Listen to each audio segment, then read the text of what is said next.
El silencio en l'Orfèvre no era solo la ausencia de sonido, era una tela fina, bordada con la discreción de millones.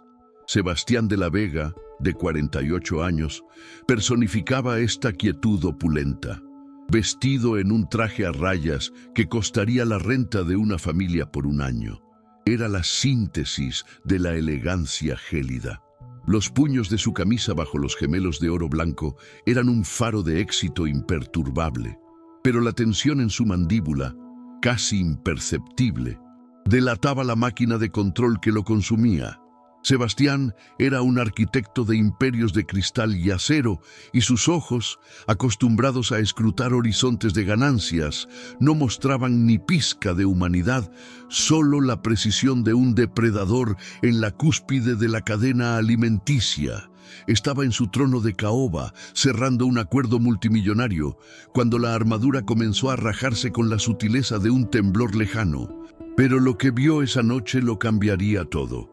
Un llamado implícito, la promesa de que la confrontación estaba al borde. La mano extendida sobre la servilleta de lino fino que servía de apoyo para su pluma Montblanc dudó en el aire, como si hubiera sido golpeada por un choque estático. El ambiente, que él consideraba una extensión de su dominio, de repente se encogió, el aire enrarecido por la tensión no reconocida. Su interlocutor, un magnate de la construcción de mediana edad, hablaba de cláusulas y porcentajes, pero la voz era un zumbido lejano para Sebastián. Ya no estaba concentrado en el futuro de su imperio. La memoria, traicionera y despiadada, había invadido la sala más reservada del restaurante, y el origen de esa invasión venía de la forma más innegable y cruel posible: la fragilidad de una mujer.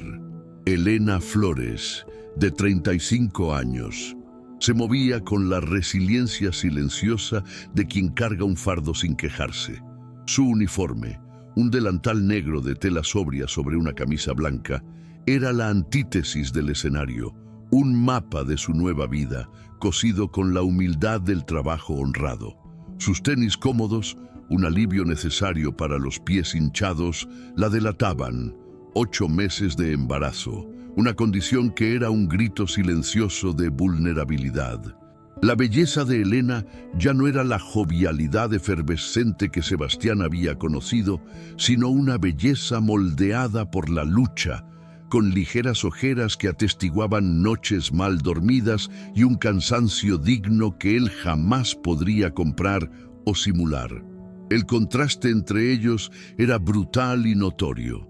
El diamante tallado que usaba Sebastián, un reflejo frío de las luces del candelabro, parecía gritar poder y soledad al simple anillo de plata en el dedo de Elena, un símbolo de una unión más reciente y presumiblemente más cálida. Cuando ella se acercó a la mesa, la mancha de café casi invisible en el hombro de su delantal parecía más estridente que cualquier marca de diseñador, una prueba del esfuerzo diario en un campo de batalla que él consideraba solo un patio de recreo para sus negocios. El restaurante, para él, era un trofeo. Para ella, era la línea de batalla por la supervivencia. El acercamiento de ella era una prueba de su arrogancia, la personificación de la crueldad de la distancia social que él había impuesto entre ellos. Sebastián, acostumbrado a ser servido por gente que apenas se atrevía a mirarlo a los ojos, vio su atención robada por aquella que conocía la verdad detrás de su máscara de poder. El rostro de ella estaba concentrado, profesionalmente neutro, pero el cuerpo, el vientre inmenso y redondo, era un mapa detallado del tiempo que él había perdido y de un futuro que jamás sería suyo. Era el punto final innegable en una historia que él había archivado como costo emocional resuelto. Ella se detuvo al lado de la mesa, su barriga rozando el respaldo de la butaca vacía, y preguntó, con la voz profesional y distante que solo el servicio y el sufrimiento enseñan: ¿puedo ofrecerles algo de tomar, señores? El silencio que siguió no fue el silencio caro del lujo, sino el estruendo de un edificio derrumbándose dentro del pecho de Sebastián. La simple pregunta era una puñalada, el reconocimiento de que ella estaba allí, no como la mujer que lo amó, sino como la provisión de su mesa, un acto de sumisión profesional que anulaba la memoria de una vida donde ella era su igual, su pasión, su ancla. Sebastián libró una batalla interna, en su mente un torbellino de negación y culpa. El shock no era solo visual, era la luz fría de la realidad exponiendo la falla colosal de su vida. El delantal de Elena era un manto de acusación y el bebé que cargaba, el monumento a su soledad. ¿Qué hizo con la mujer que amó? ¿Qué le había costado su éxito, su imperio de papel y ladrillo? Quiso hablar, gritar su nombre, pero el único sonido que logró emitir fue el de su respiración superficial, casi dolorosa, la percepción de que cambió el calor de un hogar por la frialdad del poder. Fue entonces que sus ojos, que siempre buscaban el horizonte, se vieron obligados a percibir un detalle minúsculo, pero devastador. El pequeño dije de sol en oro, casi escondido bajo el cuello del delantal de Elena, el brillo tenue bajo las luces del candelabro. Aquel era el regalo de cumpleaños que él le había dado en su juventud, en una promesa ingenua de que él sería siempre su sol, la luz de su vida. La imagen de ese dije, ahora colgado sobre la promesa de un nuevo futuro que no lo incluía, asestó el golpe final en su armadura. El vaso de agua que Elena puso frente a él, el hielo tintineando suavemente, era un espejo que le devolvía la imagen de un extraño, el billonario que canjeó el alma por el poder, el hombre que le había dicho a aquella mujer hace años, con la frialdad de un inversionista, que ella era un costo emocional que ya no podía pagar. El recuerdo de la última conversación, de los ojos de ella vacíos de súplica, pero llenos de lágrimas, era el fantasma que finalmente se materializaba y no lo dejaría en paz jamás. El costo de aquella frase ahora era incalculable, grabado a fuego en la humildad de ella y en la opulencia de él. Él no le respondió, la garganta demasiado seca para articular la verdad o la mentira necesaria. Su excitación prolongada llamó la atención del interlocutor, que lo miró con confusión. Elena, al percibir el silencio incómodo y sin reconocer en él al esposo de su pasado, mantuvo su postura profesional inquebrantable. Se dirigió al otro magnate, repitiendo la pregunta con la misma calma. Ese desinterés, la ausencia total de reconocimiento en su mirada, era más humillante para Sebastián que cualquier súplica. El rey estaba desnudo, expuesto por su propio orgullo y por la indiferencia digna de su ex-reina. La respiración de Sebastián se hizo superficial, casi un pánico. Tenía que hacer algo, romper el hielo antes de que la oportunidad se desvaneciera. El conflicto interno era devastador. El ego de Sebastián, el titán herido, exigía que la ignorara, preservando la imagen de control absoluto.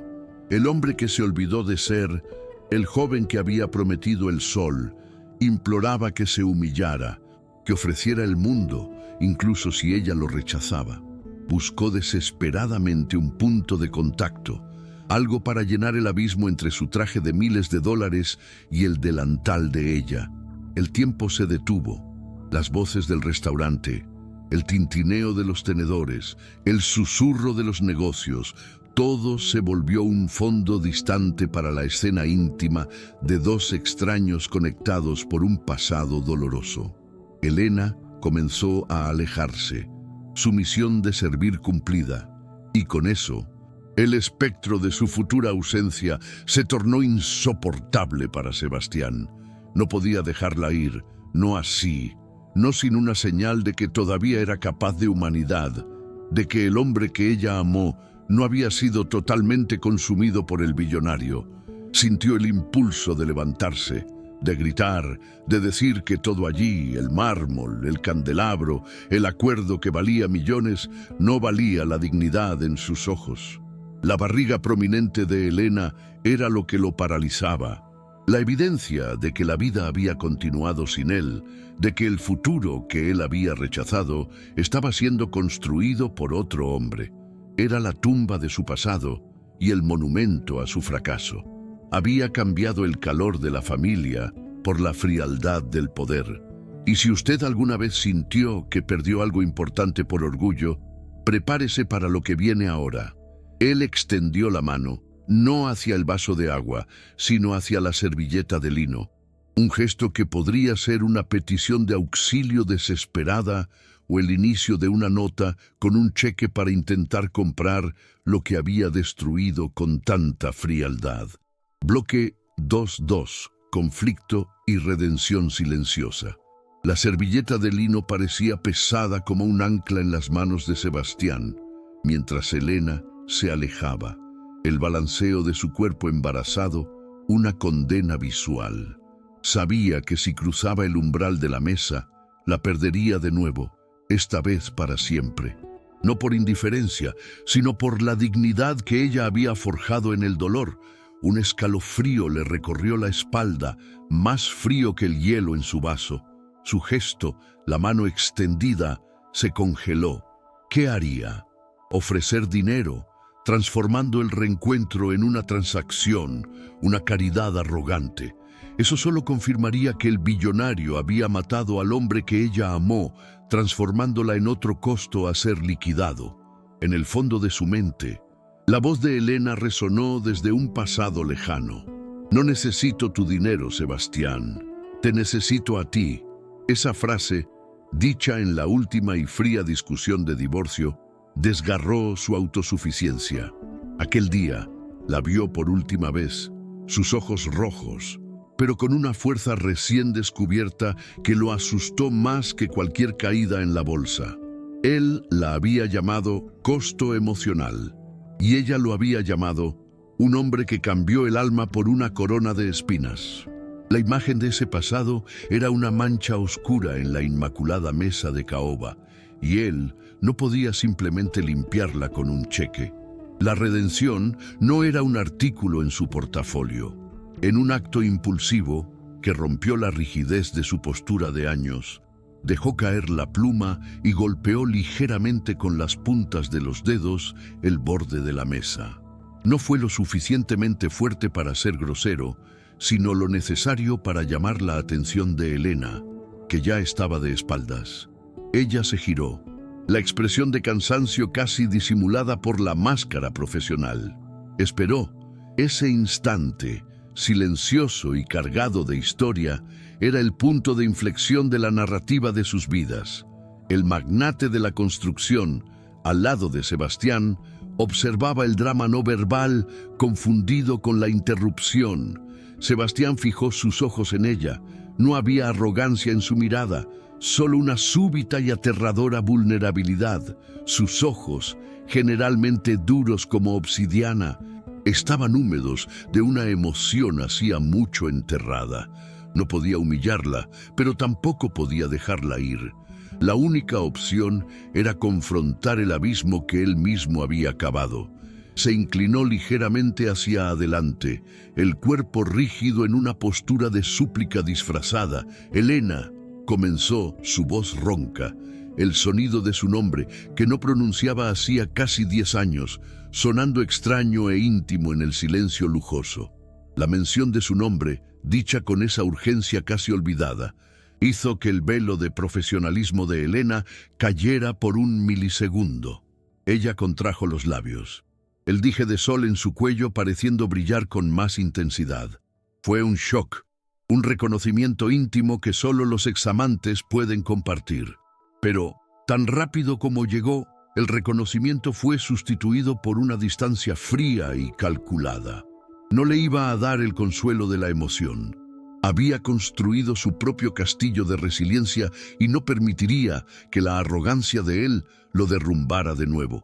«Señor de la Vega», respondió ella. La formalidad de su trato era la verdadera bofetada. «¿Me llamó, señor?» La pregunta era educada, pero el subtexto era claro. Ya no era su Elena, era una empleada y él era un cliente. La barriga prominente servía como un escudo. una barrera física y emocional que le impedía alcanzarla.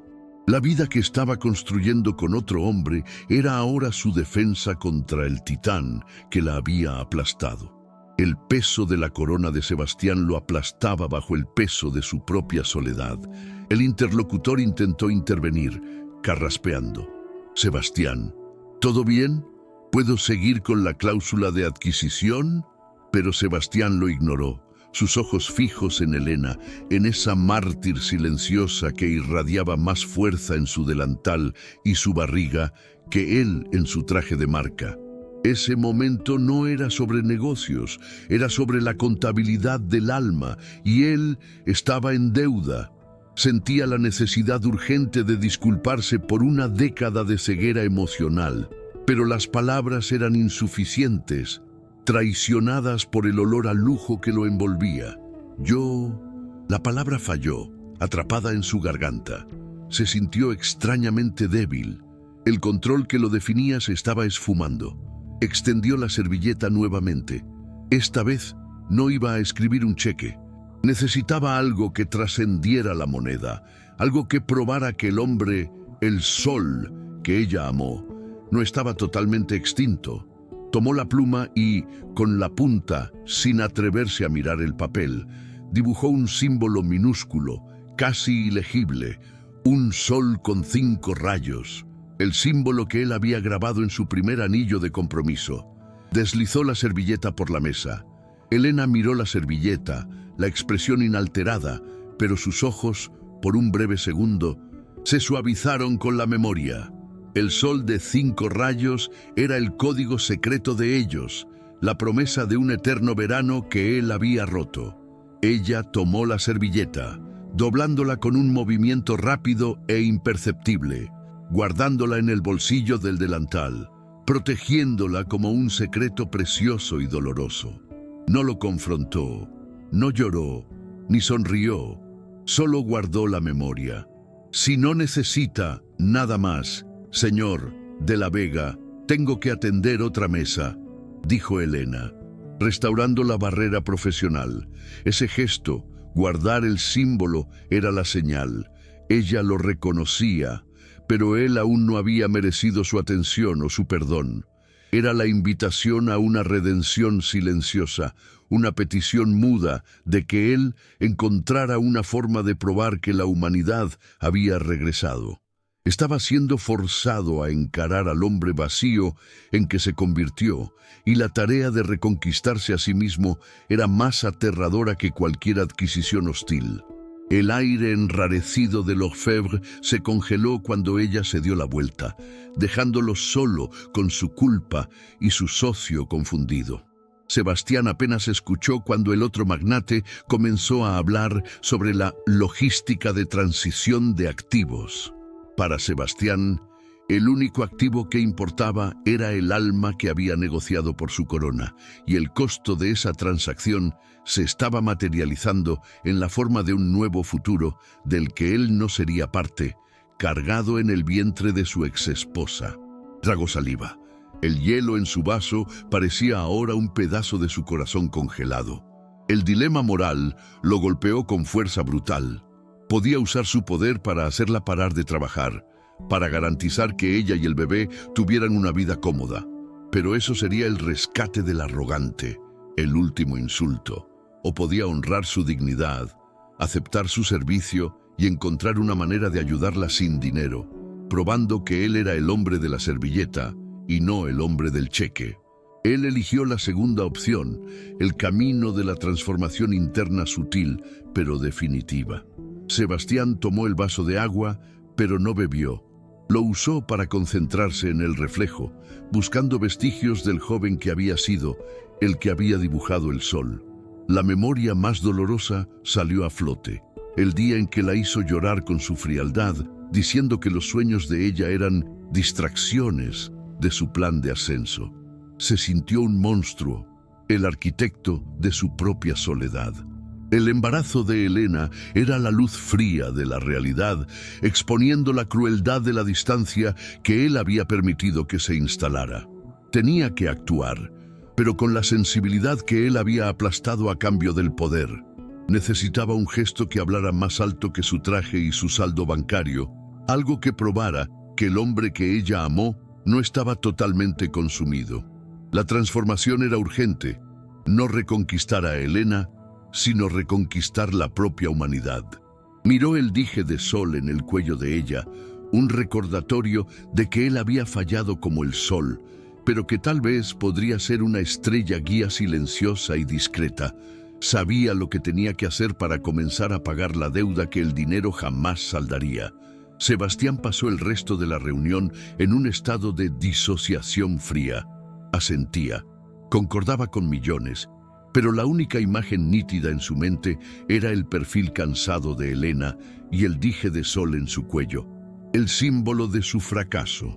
La negociación, que antes era el aire que respiraba, parecía ahora un ruido inútil, la prueba de que él había elegido el lujo vacío en detrimento de la simplicidad significativa.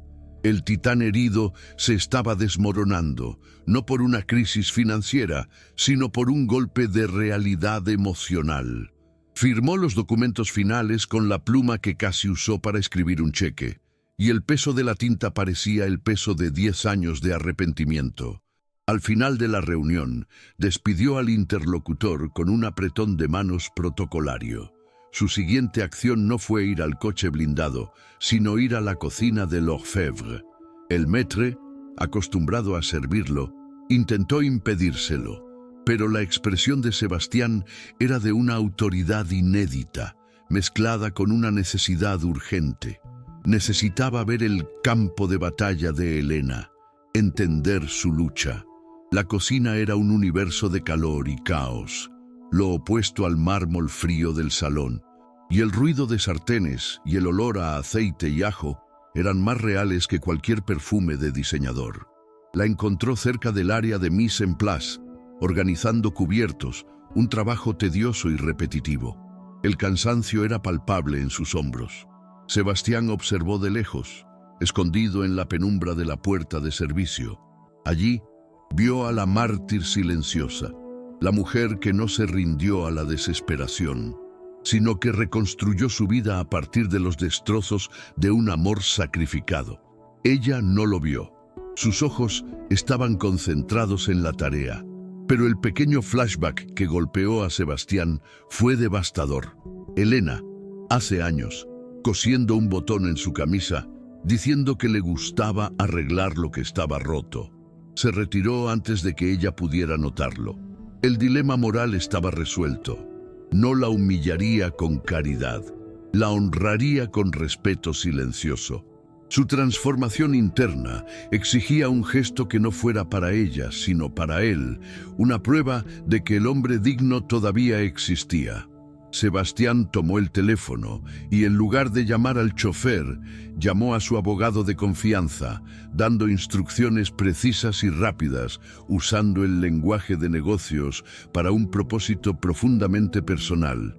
«Quiero comprar l'Orfèvre», dijo, su voz baja y controlada. «El valor no importa, quiero el control total hasta el final de esta semana. Nadie, absolutamente nadie, debe saber que soy el nuevo dueño, secreto absoluto, bajo pena de rescisión contractual inmediata». El abogado, acostumbrado a peticiones extravagantes, solo tomó nota, consciente de la seriedad fría de Sebastián. No estaba comprando un restaurante, estaba comprando la dignidad de Elena, la oportunidad de ser su escudo invisible sin herir su orgullo. Al día siguiente, la rutina de Elena parecía inalterada, excepto por sutiles e inexplicables mejoras. El elevador de servicio, averiado hacía meses, estaba funcionando. La pesada caja de cubiertos fue sustituida por un carrito ergonómico. Pequeños, pero significativos alivios que hacían el trabajo, con la barriga de 8 meses, menos agotador. Elena lo notó, pero lo atribuyó a un golpe de suerte o a una rara crisis de conciencia del gerente. El titán herido estaba actuando, no como un salvador arrogante, sino como un guardián silencioso, usando su poder para crear un ambiente de respeto y alivio, la única forma de compensar el pasado. Sebastián continuó con su vida, cerrando negocios, pero la frialdad de su elegancia ahora estaba matizada por una melancolía reflexiva. Visitó Lefebvre 3 veces en la semana siguiente, siempre en horarios diferentes, sentándose en mesas discretas. No hablaba con Helena, solo la observaba trabajar. La distancia, un precio que estaba dispuesto a pagar por su honor. Con cada observación daba otra instrucción al gerente, que ahora era, secretamente, su empleado. Aumente su salario, dele menos carga de peso. Debe tener el mejor plan de salud disponible, discreta y anónimamente. Un día, mientras Sebastián observaba, Helena tropezó ligeramente en el piso irregular cerca de la despensa. Sintió el pánico helarle la sangre. Fue un paso en falso, rápidamente corregido, pero la imagen de su fragilidad fue un detonante. Al día siguiente, un equipo de construcción estaba trabajando en la oscuridad de la noche, cambiando las baldosas sueltas y arreglando el piso. Lefebvre estaba siendo reformado de adentro hacia afuera, pero sin alterar la fachada, manteniendo el ambiente de trabajo de Helena seguro y eficiente. La resolución para Sebastián no era la reconciliación externa, sino la reconciliación interna. Nunca más la tendría. Y la barriga de ella era la prueba final y dolorosa de eso. Pero podía usar la corona que ella lo había acusado de obtener con el alma para protegerla. El dije de sol en el cuello de ella ahora le recordaba su promesa rota, pero también una nueva responsabilidad. Ser el sol que brilla de forma invisible, el calor que ella siente, pero cuya origen ella no conoce. Era el sacrificio de su ego por la dignidad de ella. El último día que la vio en Lefebvre, ella estaba de pie cerca de la ventana, tomando un vaso de agua, la luz de la tarde iluminando su perfil. Parecía más descansada. El cansancio todavía estaba ahí, pero la tensión había disminuido. Ella tocó el dije de sol, y por un instante, su mirada se perdió en el horizonte. Un pensamiento íntimo que Sebastián jamás sabría. Sintió una punzada de tristeza, pero también de paz. La paz de quien está haciendo lo correcto, aunque el costo sea el anonimato de su gesto. Sebastián supo que era hora de irse. Su transformación estaba completa. El rey arrogante se había convertido en un guardián silencioso.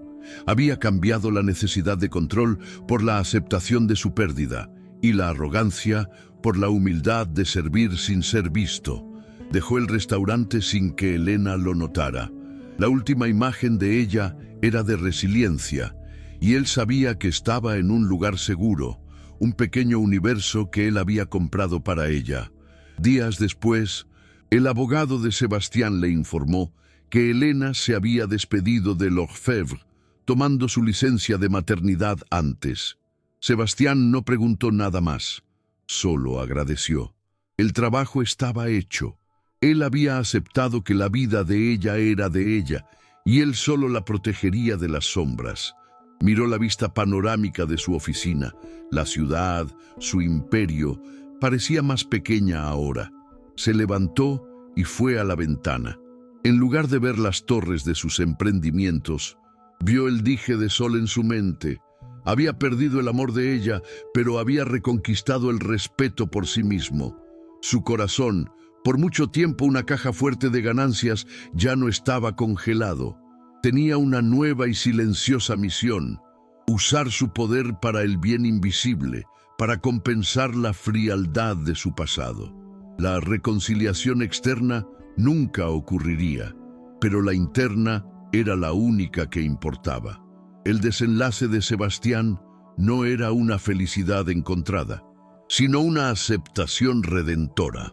Era el rey, sí, pero un rey que había aprendido que la verdadera corona no era de oro, sino de sacrificio silencioso. Había comenzado a pagar el costo emocional de su ambición, un acto de bondad invisible a la vez. Y en cuanto a Helena, ella siguió con su vida, cargando a su hijo y su dije de sol hacia un nuevo futuro. sin saber quién era el ángel guardián que había pavimentado su camino con seguridad y dignidad. Su lucha era de ella, pero el peso en sus hombros había disminuido. El misterio de la bondad recién descubierta del universo era el regalo invisible que Sebastián le había dado y el precio de su propia redención.